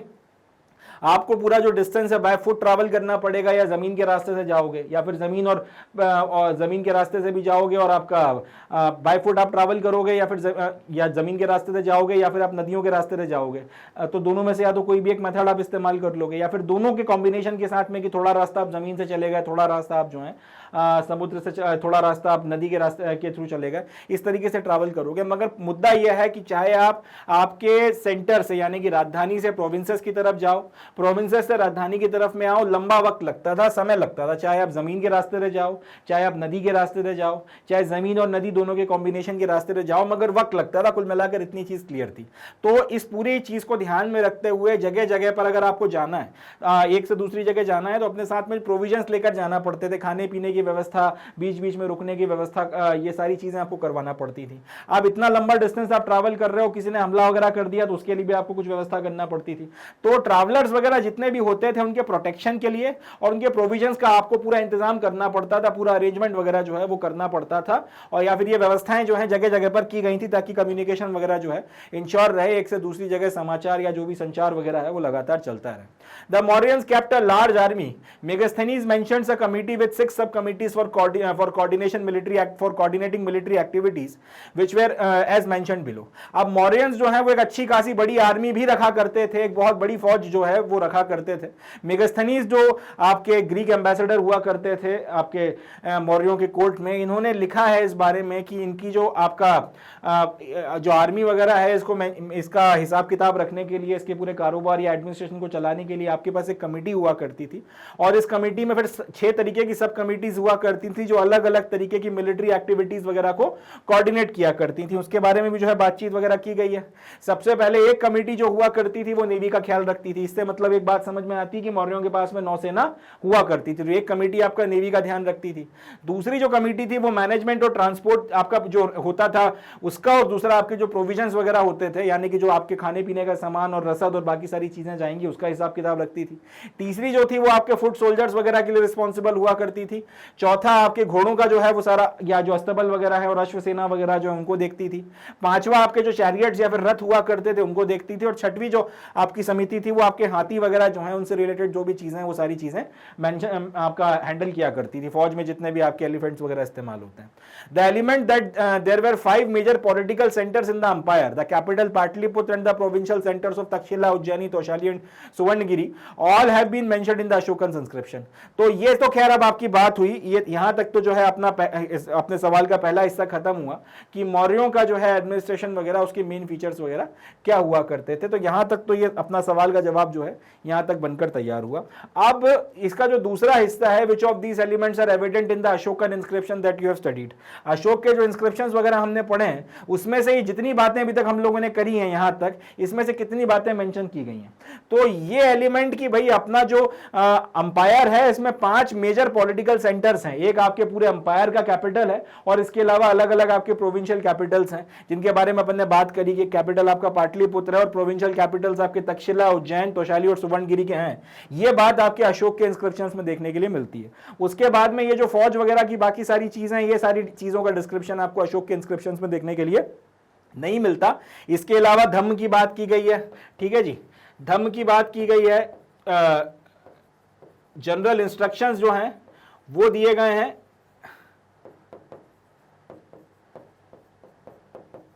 मगर ये सारी चीजों का एडमिनिस्ट्रेशन के साथ में कोई लेना देना नहीं है। तो अशोक के इंस्क्रिप्शन में एक जो इंपॉर्टेंट चीज जो आपके मौर्यों के एडमिनिस्ट्रेशन में भी आती थी या मौर्यों के एडमिनिस्ट्रेशन में देखने के लिए मिलती थी वो यही है कि 5 आपके इंपॉर्टेंट पॉलिटिकल सेंटर्स थे जहां से पूरा राजकाज या कारोबार चलाया जा रहा था। वो बात अशोक ने जो है अपने इंस्क्रिप्शन में की और वो बात अपने को एडमिनिस्ट्रेशन में भी देखने को मिलती है। बाकी एडमिनिस्ट्रेशन की जो की सारी बातें हैं उसका इंस्क्रिप्शन के साथ में कोई बहुत लेना देना नहीं है। इंस्क्रिप्शन में जो इसके अलावा बातें की गई हैं एक पर्टिकुलर फैक्ट के अलावा उसका मौर्यों का जो प्रशासन शासन चलता था उसके साथ में ऐसा कोई खास लेना देना नहीं बनता। ये अपने को याद रखना है, ये अपने को ध्यान रखना है। चले, तो इस तरीके से इसका जवाब अपने को देना है। अगला जो क्वेश्चन है उसमें पूछा गया है कि, या उसमें बोला गया है, this is a statement made by one of the best known epigraphist of the 20th century, DC Sircar. ये एक स्टेटमेंट अब आपको बताया जा रहा है, ये स्टेटमेंट वगैरह जो है ये एक बहुत आपके बेस्ट नोन एपिग्राफिस्ट हुए थे 20th सेंचुरी के, उनका नाम था डीसी सरकार। इसको इंग्लिश में या इंग्लिसाइज करके सरकार लिखा है, मगर इसको सरकार पढ़ेंगे। डीसी सरकार ने एक आपका स्टेटमेंट दिया था जो काफी नोन एपिग्राफिस्ट हुआ करते थे 20th सेंचुरी के, और वो स्टेटमेंट यहां से शुरू होता है, there is no aspect of life, culture, activities of Indians that is not reflected in inscriptions, discuss. यानी डीसी सरकार ने बोला था कि हिंदुस्तानियों की जिंदगी का कोई ऐसा एस्पेक्ट नहीं है, या उनके चाहे उनका कल्चर हो, चाहे उनकी एक्टिविटीज हो, कोई भी ऐसी चीज हो, उनकी जिंदगी का कोई एस्पेक्ट हो, उनका कल्चर, उनकी जितनी भी एक्टिविटीज वगैरह चलती थी, जिनके बारे में इंस्क्रिप्शन में कुछ ना कुछ आपको देखने को ना मिलता। ये स्टेटमेंट अब अपने को डिस्कस करना है। ये स्टेटमेंट के साथ में आप एग्री करते हैं, नहीं करते हैं, इसमें कितनी सच्चाई है, कितना ये सही है, कितना गलत है, इसको अब अपने को डिस्कस करना है। चलें देखते हैं इसे। तो इस सवाल का जवाब अपन लोग इस तरह से देना शुरू करेंगे। ये जो डीसी सरकार ने स्टेटमेंट दिया, देखिए इस तरीके के स्टेटमेंट्स के साथ में जनरली जब इस तरीके के स्टेटमेंट आपको दिए जाते हैं कि किसी ने कुछ कह दिया है, अब अपने को उसको डिस्कस करना, तो जनरली उसके साथ में डिसएग्री नहीं किया जाता। अब अपन ये नहीं बोलेंगे कि नहीं डीसी सरकार साहब जो थे वो गलत बोल कर गए हैं, या फिर उन्होंने जो बात करी है वो ठीक नहीं है, इस तरह से नहीं करेंगे। अपन कुछ इस तरीके के एविडेंसेस देंगे कि हाँ सामने वाले ने सही बात करी है। इस तरीके से अगर क्रिटिकली एग्जामिन करने के लिए उसने अपने को बोला होता तब अपन अपनी असहमति जताते हुए एक अलग बात हो जाती है, मगर जब उसने एक स्टेटमेंट देके बोला डिस्कस करो, मतलब सामने वाला चाहता है कि उस स्टेटमेंट के सपोर्ट में या फेवर में जो भी आपने चीज़ें पढ़ी हैं उसमें से आपको अपने फैक्ट्स वगैरह लिखने हैं। तो स्टेटमेंट आप आंसर की शुरुआत इस तरह से करें, the statement of the eminent epigraphist DC Sircar has highlighted the importance of inscription as single source of information that touch upon all the areas of our life. Following are the main areas we get information about from the inscription. मतलब ये जो statement है DC सरकार साहब का, ये basically ये बताता है, ये इंस्क्रिप्शन जो है अगर आपका सिंगल सोर्स ऑफ इंफॉर्मेशन अगर आप मानोगे सारे एरियाज ऑफ लाइफ को अंडरस्टैंड करने के लिए, या फिर सारे एरियाज ऑफ लाइफ को अंडरस्टैंड करने के लिए किसी कालखंड के जो आपके पास में इंफॉर्मेशन वगैरह होती हैं, जनरली कोई एक पर्टिकुलर तरीके की इंफॉर्मेशन किसी एक एस्पेक्ट के बारे में बातचीत करती है, मगर इंस्क्रिप्शन में एक बड़ी इंटरेस्टिंग बात निकल कर आती है कि ये लगभग हर एक चीज को छूने की कोशिश करती है, या फिर जिस तरह से इनको लिखा जाता है उससे आपको एक से ज्यादा या कई सारे मल्टीपल जो हैं आपके एस्पेक्ट्स वगैरह के बारे में पता चलता है। इसलिए ये एक अपने आप में सिंगल पॉइंट ऑफ इंफॉर्मेशन के तौर पर देखा जाए तो एक इंपॉर्टेंट सोर्स बन जाता है। अब इस बात के सपोर्ट में ये मेन पॉइंट्स जो हैं हम लोग दे सकते हैं, या फिर ये जो मेन पॉइंट्स हैं या फिर ये जो फॉलोइंग पॉइंट्स हैं ये इस बात को सपोर्ट करते हैं। उसके बाद में आप वो पॉइंट्स वगैरह लिखना शुरू कर दीजिए कि भैया इंस्क्रिप्शंस में आपको डिटर्मिनेशन ऑफ स्टेट बाउंड्रीज के नाम से हेडिंग बनाइए कि इंस्क्रिप्शन जो है उसमें कहीं ना कहीं जो किंग है उनकी कितनी क्या टेरिटरीज वगैरह हैं उसके बारे में आपको जिक्र देखने को मिलता है। उससे अपने को महाजनपद जो हुआ करती थी और जो बाकी आपकी किंगडम्स वगैरह थे किसका कितना एक्सटेंट हुआ करता था उसको एक सही अंदाजा जो है अपने को लग जाता है। The inscriptions were carved in the territories of the king and even more important is not often and even more important is not often close to the borders. This help us to understand find out boundaries of the kingdoms and their expansions there too. तो एक चीज तो ये कि आपको inscriptions वगैरह में आपके जो अंपायर्स उनके एक्सटेंट के बारे में एक अंदाजा लगता है। दूसरी बात ये कि इंस्क्रिप्शंस जनरली जो हैं, आप अगर एक पर्टिकुलर किंगडम की बात कर लेंगे, एक पर्टिकुलर राज्य की बात कर लेंगे, उसका कोई राजा है, वो इंस्क्रिप्शन अगर लगवाएगा तो अपने राज्य में लगवाएगा। जनरली वो इंस्क्रिप्शंस अपने राज्य के अलावा अपनी बाउंड्रीज के बाहर तो लगवाएगा नहीं। तो एक पर्टिकुलर इलाका या फिर एक पर्टिकुलर क्षेत्र जितने में अपने को उसके इंस्क्रिप्शंस देखने को मिल रहा है उससे एक अंडरस्टैंडिंग भी लगती है कि इस आदमी का जो राज्य है वो कितने कितने क्षेत्र तक फैला रहा होगा। इसके अलावा एक इंटरेस्टिंग बात है कि अगर कोई इंपॉर्टेंट इंस्क्रिप्शन है जो आप अपने सिविलियंस तक कोई इंफॉर्मेशन देना चाहते हो तो जाहिर सी बात है आप बॉर्डर के आसपास तो उसको लगाओगे नहीं जहां पे आपके किसी दूसरे राज्य के साथ सीमा मिलती हो। तो इस तरीके से अपने को यह भी समझ में आता है कि इंस्क्रिप्शंस की जो इंपॉर्टेंस है वो आपका जो सेंटर हुआ करता था जहां से आप रूल करते थे वहां से बाउंड्री की तरफ आप जैसे जैसे जाओगे इंपॉर्टेंट इंस्क्रिप्शंस आपको जनरली जो है आपको नहीं मिलेंगे, या फिर आप बाउंड्री से जैसे जैसे सेंटर की तरफ में आओगे इंस्क्रिप्शंस की इंपॉर्टेंस, उनकी रिचनेस, उनमें जो इंफॉर्मेशन वगैरह लिखी गई है, जो क्वालिटी लिखी गई है, जो कंटेंट लिखा गया, जो वॉल्यूम है वो बढ़ती हुई समझ में आएगी। उससे अपने को ये भी समझ में आता है कि रिलेटिवली कौन से इंस्क्रिप्शंस वगैरह जो है ज्यादा इंपॉर्टेंट हो जाते हैं, कौन सा इंस्क्रिप्शन से ज्यादा इंफॉर्मेशन मिलती है, कौन से इंस्क्रिप्शंस जो है ज्यादा हमारे लिए पढ़ना फ्रूटफुल रहेंगे, ज्यादा बेटर तरीके से चीजों को समझने में मदद कर सकते हैं। एक तो ये हो गया। दूसरा ये कि आपका name of the the kings. The name of the kings are mentioned in the inscription. The names and titles used by Ashok the Great got revealed through inscriptions only. तो कई बार क्या होता है ना, आपके इंस्क्रिप्शंस वगैरह, इंस्क्रिप्शंस की एक अच्छी बात ये भी होती है कि इस पर राजाओं के नाम लिखे रहते हैं जिसने इनको इशू करवाया होता है। इससे भी आपको एक अंडरस्टैंडिंग मिल जाती है कि कौन से राजा का कौन सा इंस्क्रिप्शन है। कई बार अगर आपने इंस्क्रिप्शन जो है एक ही पहाड़ पे बनवाया है, जैसे कि अपने साथ में वो हुआ था जो सुदर्शन लेक वगैरह है, उसके केस में हुआ था कि एक ही पहाड़ के ऊपर जो है कई लोगों ने उसको रिपेयर वगैरह करवाया था, तो किस किस कालखंड में किस किस ने रिपेयर करवाया उसके अलग अलग इंस्क्रिप्शंस मिल गए। तो अपने को एक कंटिन्यूटी समझ में आ गई कि पहले कौन सा राजा हुआ करता था, फिर उसके बाद कौन सा राजा आया वगैरह वगैरह। तो क्योंकि इंस्क्रिप्शंस पे आपको कई बार जो है राजाओं के नाम मिल जाते हैं, उससे अपने को कंटिन्यूटी समझ में आ जाती है कि किस फ्लो में या किस कंटिन्यूटी में जो है चीजें चल रही हैं। इसके अलावा जो आप जैसे एग्जांपल के लिए सम्राट अशोक का नाम जो है ऐसा कहीं इस्तेमाल नहीं किया गया था इंस्क्रिप्शंस में, मगर उनके लिए जो आपका पियादस्सी शब्द का इस्तेमाल किया गया था, देवनम पिया का इस्तेमाल किया गया था। ये टाइटल्स वगैरह जो हैं, इन बार बार ये टाइटल्स वगैरह आ रहे थे और इन्हीं टाइटल्स वगैरह की मदद से जो हमको फिर पता चला कि सम्राट अशोक की बात की जा रही है। दूसरी बात ये कि सम्राट अशोक की ग्रेटनेस या फिर उनका जो अंपायर है कितना बड़ा था, कितने बड़े वो राजा हुआ करते थे, वो सारी चीजें फिर इंस्क्रिप्शन से जो है निकल कर आई हैं बाहर। इसके बाद में हिस्टोरिक इवेंट्स के बारे में आपको एक अच्छी अंडरस्टैंडिंग मिलती है। तो important historical events are mentioned in the inscription. The best example is how the event of the Kalinga war is mentioned in the inscription and how Ashoka takes to Dhamma. तो कई बार आपको अगर किसी अंपायर में किसी राजा के साथ में कोई इंपॉर्टेंट इवेंट हुआ होता है, इंपॉर्टेंट हिस्टोरिकल इवेंट हुआ होता है, या उसके टाइम पीरियड में उसके हिसाब से उसके पर्सपेक्टिव में कोई इंपॉर्टेंट इवेंट हुआ होता है, उसका भी आपको यहाँ पर जो है जिक्र या फिर उसका भी जो डिस्क्रिप्शन है आपको इंस्क्रिप्शंस पे देखने के लिए मिलता है। तो जो इंपॉर्टेंट आपके हिस्टोरिकल इवेंट्स होते हैं, इनका भी इंस्क्रिप्शंस में जिक्र आपको देखने को मिलता है और इस तरीके से कहीं ना कहीं एक टेस्टिमनी हो जाते हैं, ये एक सबूत बन जाता है कि वो एक्चुअल में चीज हुई थी या नहीं हुई थी उसके बारे में। कई बार आपको सिर्फ अटकलें लगाना पड़ती हैं कि ये चीज शायद इस तरह से हुई होगी, शायद ये चीज इस तरह से हुई होगी, इसमें इतने लोग मरे होंगे इस जंग में, इसमें इतने लोगों ने पार्टिसिपेट किया होगा, इस तरीके की अलग अलग आप सिर्फ अटकलें लगा सकते हो। मगर कई बार अगर आपको ये चीजें लिखी हुई मिल जाए इंस्क्रिप्शंस के ऊपर तो अटकलें लगाने की जरूरत ही नहीं है, उसी कालखंड की बात है, अकाट्य सबूत हो जाता है। सबसे बढ़िया एग्जाम्पल कलिंग का वॉर है। सम्राट अशोक ने खुद लिखा है कि 1 लाख से ज्यादा लोग मारे गए, या फिर सम्राट अशोक का जो शिलालेख है उस पर लिखा हुआ है कि 1 लाख से ज्यादा लोग मारे गए, या 1.5 लाख से ज्यादा लोग जो है अपना घर परिवार जो है खो बैठे और काफी सारा ब्लड शेड हुआ, काफी वायलेंस हुआ, कलिंग जीतने में बहुत जो है मारकाट हुई है। और उसके बाद सम्राट अशोक ने हिंसा को ऑल टुगेदर छोड़ दिया और धर्म को बौद्ध धर्म को अपना लिया, नॉन वायलेंस को अपना लिया और धर्म की तरफ जो है चल पड़े। अब ये सारी बातें जो है आपको शिलालेख में देखने को मिली हैं, क्योंकि कलिंग का वॉर हजारों साल पहले लड़ा जा चुका, जो लोग मरने थे मर चुके, जो लोग आपके जाने थे जा चुके। अब उस पर अगर नहीं हमारे पास ये एविडेंस होता तो सिर्फ हम लोग अटकलें लगाते रह जाते कि सम्राट अशोक ने इतने लोगों को मार दिया, इतने लोगों को काट दिया, इतने लोग बर्बाद हो गए, और उसके चलते सम्राट अशोक जो है उनको या तो विलन की तरह भी पेंट किया जा सकता था कुछ लोगों के द्वारा, कुछ लोग उनको हीरो की तरह भी पेंट कर सकते थे। बट सामने वाला खुद लिखकर चला गया कि इतनी बड़ी गलती हो गई, इतने लोगों की मारकाट होने के बाद में मेरा दिल बदल गया और मैंने फिर अल्टीमेटली छोड़ छाड़ दी सारी चीजें। तो यहां से उसकी एक ये महानता भी समझ में आती कि अपनी गलती को रिकॉग्नाइज कर रहा है, मान रहा है कि कितनी बड़ी कीमत चुकाना पड़ी और इसका कोई सेंस नहीं बनता, और अल्टीमेटली फिर धर्म को अपना लिया, बौद्ध धर्म अपना लिया और बाकी सारी चीजें करने लगे। तो यहां से ये भी समझ में आता है कि यहां से जो है आपको एक हिस्टोरिसिटी जो है इवेंट्स वगैरह की, कि एक्चुअल में वो इवेंट हुए थे नहीं हुए थे, और अगर हुए थे तो किस एक्सटेंट तक हुए थे, उसका एक अंदाजा या उसकी अंडरस्टैंडिंग जो है लग जाती है। अगला information about conduct of the king, ये भी एक अच्छी इंपॉर्टेंट चीज है कि आपका राजा किस तरीके का था, उसका कंडक्ट, उसका बिहेवियर, उसका शासन प्रशासन चलाने का तरीका कैसा क्या हुआ करता था, उसका भी आपको एक अच्छा अंदाजा मिल जाता है। Inscription describes the conduct and character of the kings quite well.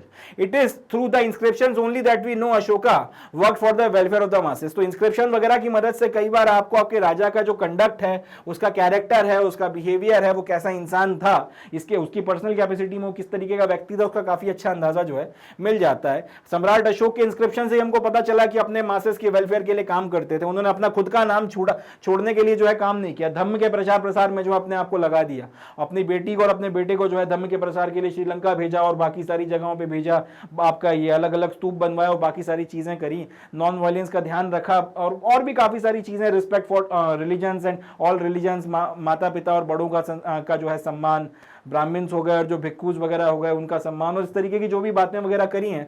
तो कहीं ना कहीं ये सारी चीजें जो उनके शिलालेखों पर अपने को देखने को मिलती हैं, और इसी से समझ में आता है कि अपनी प्रजा के लिए सम्राट अशोक ने बढ़िया काम किया था। सम्राट अशोक कम से कम कलिंग के बाद जो है आपको एक बदले हुए इंसान, एक बेटर इंसान के तौर पर समझ में आता है। इसके बाद में आपको उनके एडमिनिस्ट्रेशन या प्रशासन के बारे में अच्छी खासी जानकारी मिलती है। अब जैसे अगर आपके जो इंस्क्रिप्शंस वगैरह हैं, कहीं ना कहीं आप एडमिनिस्ट्रेशन कैसे चलाया करते हैं तो उसकी एक वैल्यूएबल इंफॉर्मेशन आपको दे देते हैं। ये अब इंस्क्रिप्शंस की मदद से ही अपने को पता चला है कि सम्राट अशोक ने जो है अपने बेटे को वाइसरॉय के तौर पर अपॉइंट किया था, अपने बेटे को जो है आप कह सकते हैं गवर्नर बना के या वाइसरॉय बनाकर जो है प्रोविंस में भेजा था, अलग अलग प्रोविंसेस वगैरह में भेजा था। लैंड सेटलमेंट और टैक्सेस वगैरह के बारे में आपको अच्छी खासी जानकारी यहां से देखने को मिलती है। इंस्क्रिप्शंस वगैरह आपको बताते हैं कि कोई जमीन जो है वो किसी को ग्रांट की गई है, किसी को गिफ्ट की गई है, उसके साथ में फिर किस तरीके की टर्म्स एंड कंडीशंस वगैरह हैं। कई बार आपके जो अलग अलग टैक्सेस वगैरह जो लगाए जाते हैं रूलर के द्वारा आपकी प्रजा के ऊपर, उसके बारे में भी आपको एक अच्छी खासी इंफॉर्मेशन देते हैं। कहने का सेंस ये बनता है, कहने का तर्क ये बनता है कि हार्डली कोई एरिया ऑफ गवर्नमेंट ऐसा बचता है जो आपकी जिंदगी पे असर ना डालता हो, एक सामान्य जन सामान्य आदमी की बात की जाए, जिसका जिक्र आपके इंस्क्रिप्शंस वगैरह में देखने को नहीं मिलता। इसलिए यह बात कहना जो डीसी सरकार साहब ने कही थी कि there is no aspect of life, culture, activities of Indians that is not reflected in inscription, इसके साथ में एग्री करना पड़ेगा, इसके साथ में मानना पड़ेगा।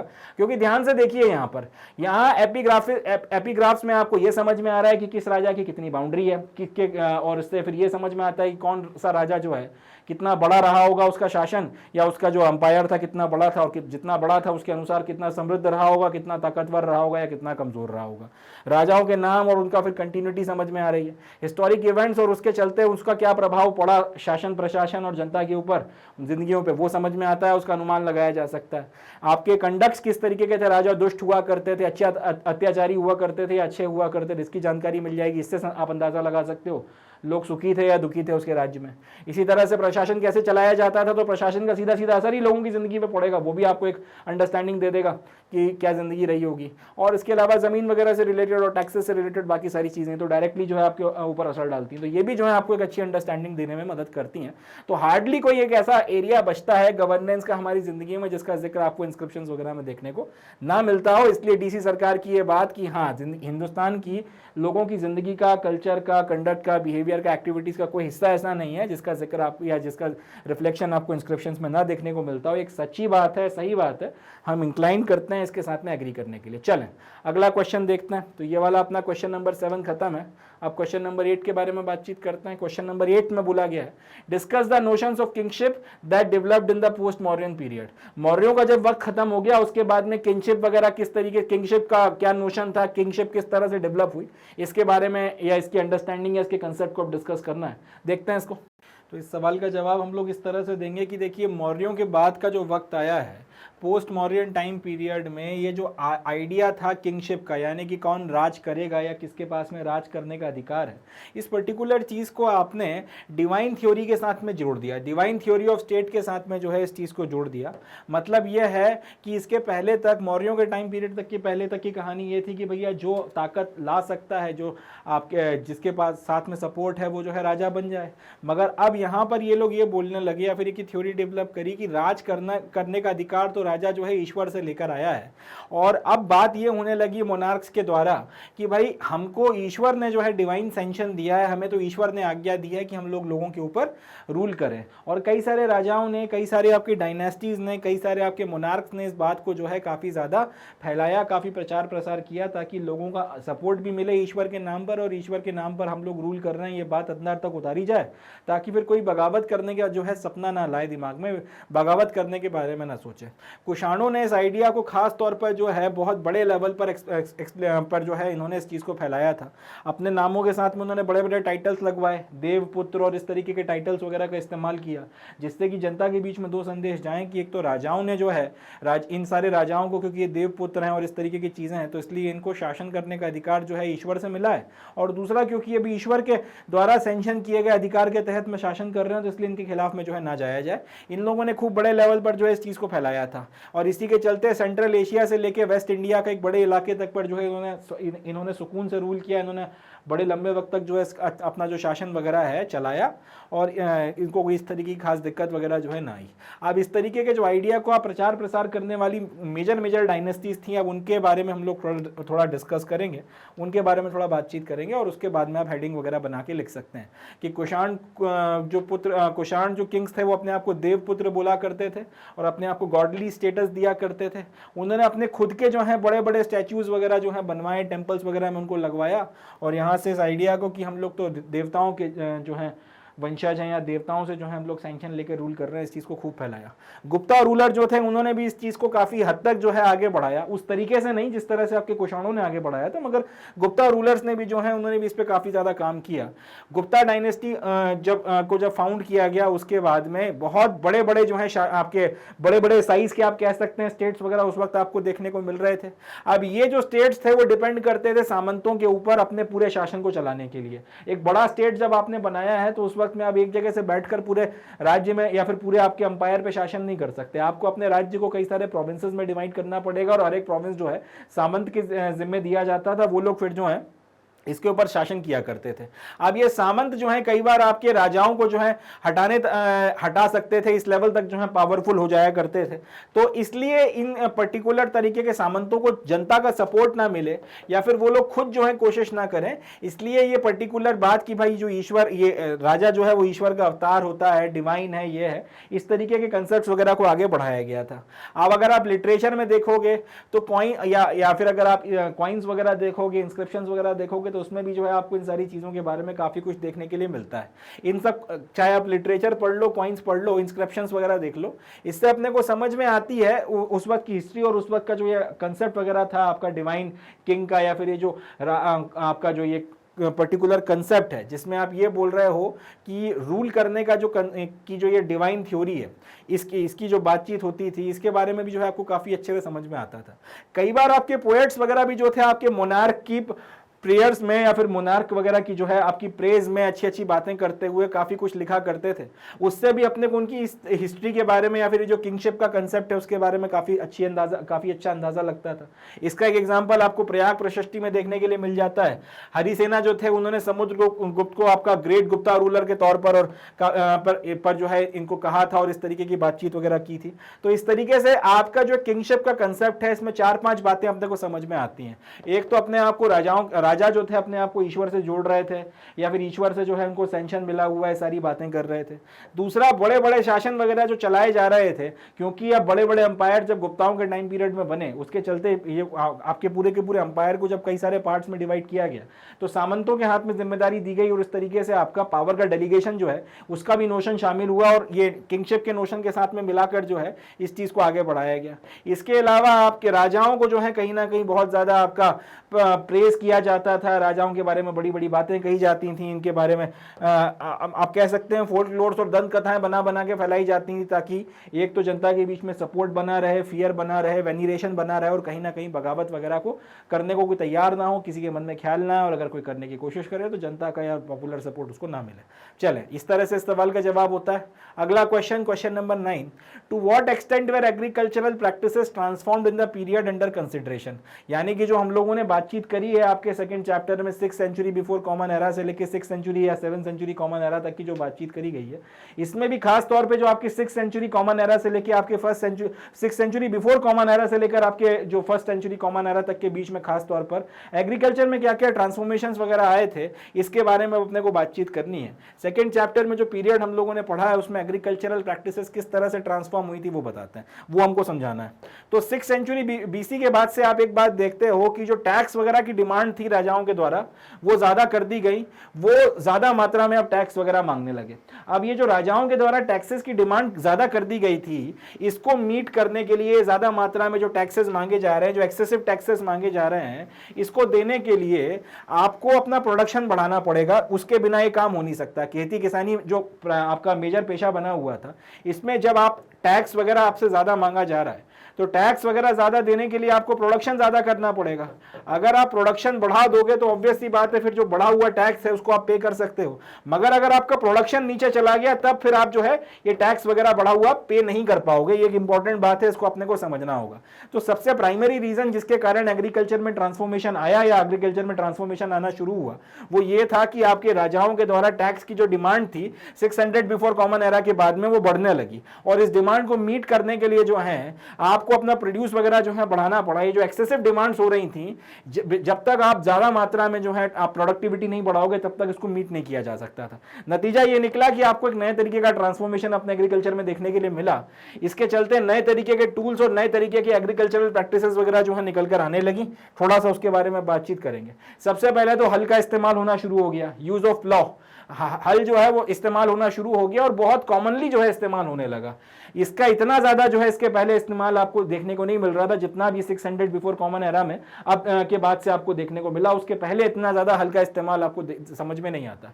अब खास तौर पे गंगा की बात की जाए और कावेरी की बात की जाए तो गंगा के बेसिन में और कावेरी के बेसिन में खास तौर पे हल का जो है इस्तेमाल होने लगा और बड़े लेवल पर जो है यहाँ पे खेती बाड़ी होने लगी। बारिश यहाँ पे खूब होती थी, जमीन वगैरह यहाँ पे फर्टाइल थी और यहाँ पे जो आपके हल इस्तेमाल हुआ उसमें आपने आगे की तरफ में आयरन वगैरह की टिप जोड़ दी तो उसकी मदद से जमीन को जोतना आसान हो गया। जमीन को जोतना आसान हो गया तो उसके चलते यहाँ पे बड़ी मात्रा में जो है अब आपका बुआई होने लगी, बड़ी मात्रा में बुआई होने लगी तो पैदावार बढ़ गई। खास तौर पे इसके चलते आपके पैडी का जो प्रोडक्शन है वो कई गुना ज्यादा बढ़ गया, कई गुना ज्यादा जो है आपका पैडी का इस्तेमाल होना शुरू हो गया। दूसरा जो टूल जिसका इस्तेमाल जो है बड़े लेवल पर होने लगा या जो एग्रीकल्चर का एक हिस्सा बन गया वो था spade. Another tool that changed the system of agriculture is spade. Those farmers who lived in the areas of harsh land use spade. कई बार स्पेड के लिए हिंदी में जो शब्द इस्तेमाल होता है वो है खुरपी। तो खुरपी का इस्तेमाल भी जो इसी वक्त में शुरू हो गया उन जगहों पर, जैसे यहाँ पर तो जमीन आपकी बहुत उपजाऊ है, आसानी से हल चल जाता है, मगर वो जमीन जहाँ पे पानी की कमी है या फिर जहाँ पर इतना आसानी से हल नहीं चलाया जा सकता, जमीन जो है काफी हार्श है, सख्त है, तो फिर वहां पर खुरपी की मदद से जो है खुदाई वगैरह आपका कर करके जो है आप वहां पे बुआई कर रहे हो और बाकी आप अपना एग्रीकल्चर या चीजें वगैरह उगा रहे हो, तो स्पेड वगैरह का इस्तेमाल भी जो है यहाँ पर आपको देखने को मिलता है। तीसरी चीज जो अपने को देखने को मिलती है वो है artificial irrigation. Apart from the rainfall the farmers now began to look at artificial form of irrigation. This prompted farmers to build wells, ponds and canals often collectively. This increased the agricultural production. तो हिंदुस्तान में basically agriculture depend करता है monsoon के ऊपर, इसमें कोई शक की बात नहीं है, मगर कई इलाकों में जब ये बात देखी गई कि यार नहर वगैरह काट कर या फिर कुएं खोद कर या फिर तालाब बनाकर भी जो है पानी की व्यवस्था की जा सकती है और उसकी मदद से भी सिंचाई वगैरह की जा सकती है, तो आर्टिफिशियल इरिगेशन जो है वो भी शुरू हो गया। और अब रेनफॉल के अलावा इनके पास में एक और जो है मेथड है अपना खेती बाड़ी करने के लिए, खेत सींचने के लिए अपने पास एक मेथड आ गया। इसके चलते एक की जगह दो की जगह तीन फसलें जो है होने लगी और यहां से भी जो है प्रोडक्टिविटी आपको बढ़ती हुई समझ में आई।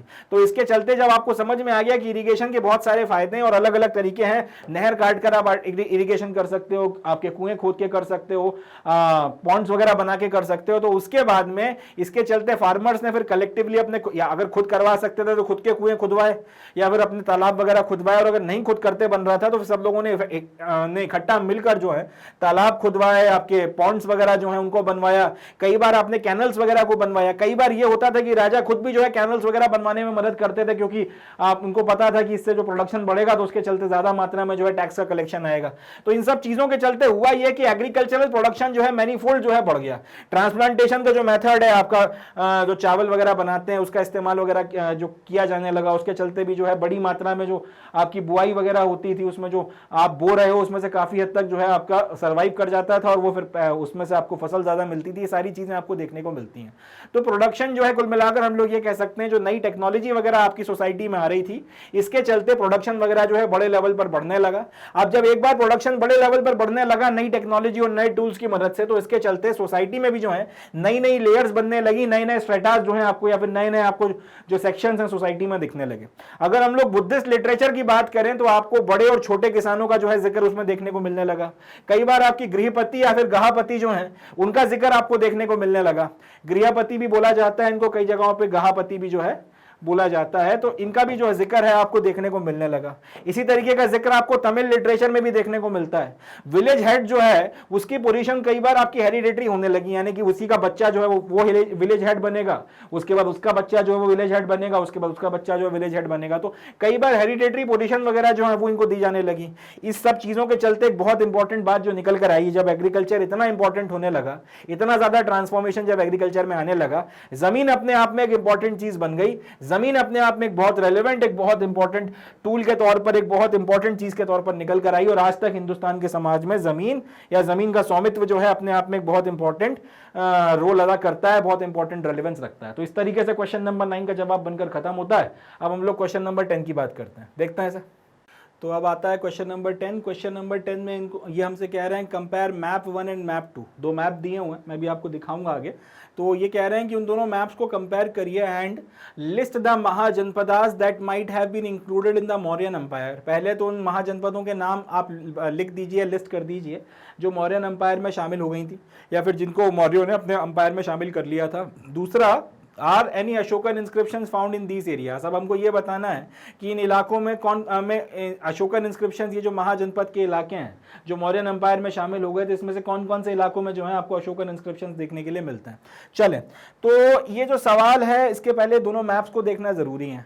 ये आपकी जितनी भी मेजर आपकी जो आपकी महाजनपद है उनका जिक्र आपको यहाँ पे देखने को मिलता है। ये लगभग इतने इलाके में जो आपकी महाजनपदें फैली हुई हैं, तो इस पूरे के पूरे इलाके को तो सम्राट अशोक ने जीत लिया था। सारे के सारे इलाके को उन्होंने जीत कर अपने अशोकन एम्पायर या मौर्यन एम्पायर जो भी आप कहना चाहें उसका हिस्सा बना लिया था। तो जो पहला सवाल ये लोग पूछ रहे हैं, ये जो पहला क्वेश्चन उन्होंने पूछा है कि आप जो है महाजनपदों की लिस्ट बताइए जिनको मौर्यन एम्पायर में शामिल कर लिया गया था, जो मौर्यन एम्पायर में शामिल हो गई। तो जवाब यह है कि भैया सारी की सारी महाजनपद जो है मौर्यन एम्पायर में शामिल हो गई थी। अशोक का टाइम आते आते एक भी नहीं बची थी जो अपना इंडिपेंडेंट रह गई, और सबको उसने जो है अपने साम्राज्य का हिस्सा बना लिया था। तो पहले सवाल का जवाब तो ये बन जाएगा कि all of them were included into Mauryan empire. और इसके अलावा भी बहुत सारा इलाका जीता था। नॉर्थ का पूरा इलाका आर्यवर्त कहलाता था, उसमें आपको ये ये आपका जो महाजनपद वगैरह देखने को मिलती हैं, सारी मिलती थी, तो सबकी सब इसमें आ जाएंगी। अगला जो क्वेश्चन इसका दूसरा मैप जो है वो ये वाला है। इसमें आपको ये बताया गया है कि सम्राट अशोक के टाइम पीरियड के जो आपके अशोकन इंस्क्रिप्शंस हैं उसमें मेजर जो रॉक एडिक्ट्स हैं, माइनर जो रॉक एडिक्ट्स हैं और पिलर इंस्क्रिप्शंस है वो कहाँ कहाँ मिले हैं। तो मनशेरा, शहबाजगढ़ी, कांधार, इसमें जो रेड कलर का आपको ट्राइंगल देखने को मिल रहा है, गिरनार, सोपाड़ा, सन्नाती, ये सारे के सारे जो हैं यहाँ पे आपको मेजर रॉक एडिक्ट्स मिले हैं सम्राट अशोक से रिलेटेड। माइनर रॉक एडिक्ट्स वगैरह जो हैं वो आपको देखने को मिले हैं बहापुर में।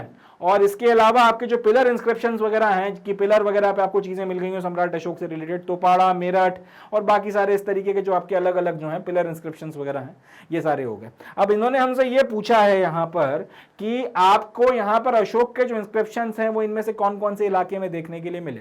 देखिए, जब तक स्पेसिफाई ना किया जाए तब तक हम लोग अशोक के जो इंस्क्रिप्शंस हैं मानकर चलते हैं कि ये मेजर रॉक एडिक्ट्स की बात कर रहे हैं। ठीक है जी, मेजर वालों की बात कर रहे हैं, माइनर वालों की या फिर पिलर वालों की बात नहीं कर रहे हैं।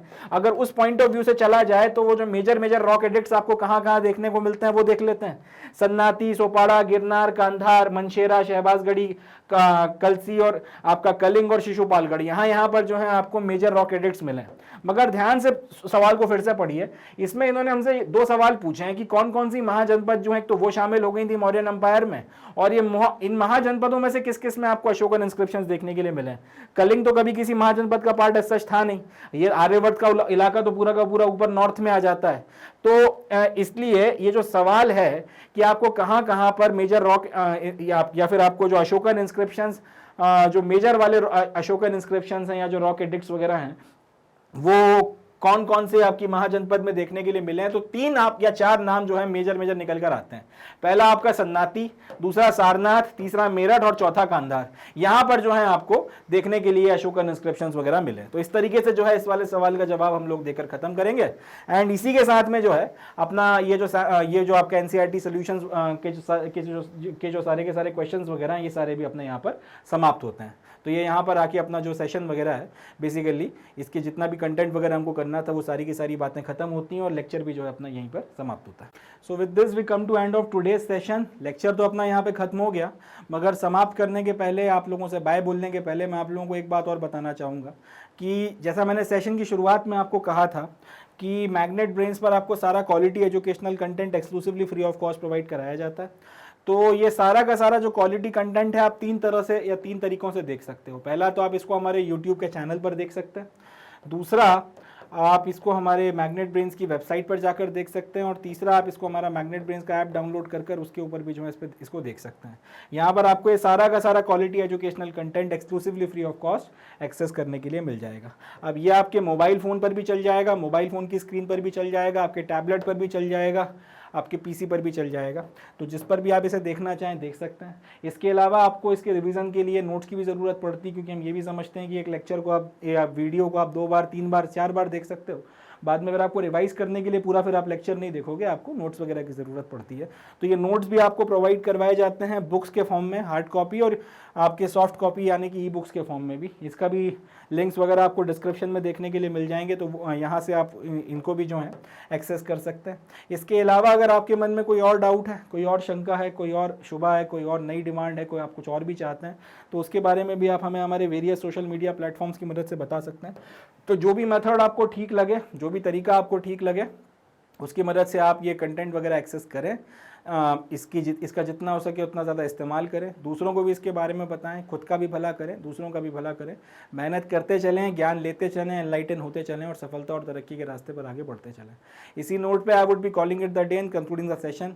मिलते हैं नेक्स्ट सेशन में, जिसमें हम लोग चैप्टर नंबर 3 या थीम नंबर 3 के NCERT सॉल्यूशंस वगैरह को डिस्कस करेंगे, मगर वो सारी की सारी बातचीत नेक्स्ट सेशन में। तब तक अपना बहुत ध्यान रखें, बहुत खुश रहें, पॉजिटिव रहें, हंसते मुस्कुराते रहें, एंड मोस्ट इंपॉर्टेंटली जुड़े रहें मैग्नेट ब्रेन्स के साथ। थैंक यू, जय हिंद।